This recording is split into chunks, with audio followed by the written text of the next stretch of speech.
أعوذ بالله من الشيطان الرجيم بسم الله الرحمن الرحيم جزا الله عنا سيدنا ومولانا محمدا صلى الله عليه وآله وسلم وآله السلام علیکم ورحمۃ اللہ وبرکاتہ۔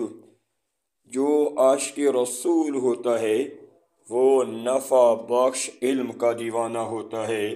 جن کاموں سے مخلوق خدا کو فائدہ ہوتا ہے وہی پورے جوش و جذبے سے کرنے والا ہوتا ہے، وہی پورے جوش و جذبے سے کرنے والا ہوتا ہے۔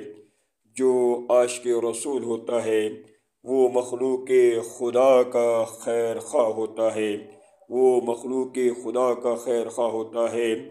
جو عاشق رسول ہوتا ہے وہ ادب و احترام کرنے والا ہوتا ہے، اپنی اچھی عادات اور اپنے اچھے اخلاق کی وجہ سے بزرگوں کی دعائیں لینے والا ہوتا ہے، بزرگوں کی دعائیں لینے والا ہوتا ہے۔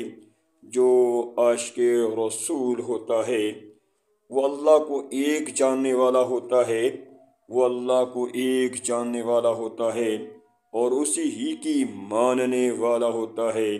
اللہ کے سوا کسی کو حاجت روا اور مشکل کشا نہیں جاننے والا ہوتا ہے۔ جو عاشق رسول ہوتا ہے وہ اللہ ہی کو ایک جاننے والا ہوتا ہے۔ جو عاشق رسول ہوتا ہے وہ شر اور شیطان سے جنگ کرنے والا ہوتا ہے۔ جس طرح پھول خوشبو اور خوبصورتی سے پیار کرتا ہے اسی طرح وہ بھی بھلائی اور نیکی سے پیار کرتا ہے۔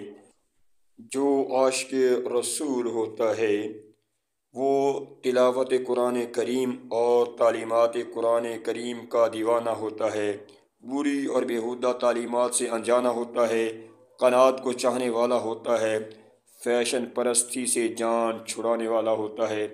اللہ تبارک و تعالیٰ کی بارگاہ میں دعا کرتے ہیں کہ اللہ تبارک و تعالیٰ عز و جل ہمیں عاشق رسول بنائے، آمین ثم آمین۔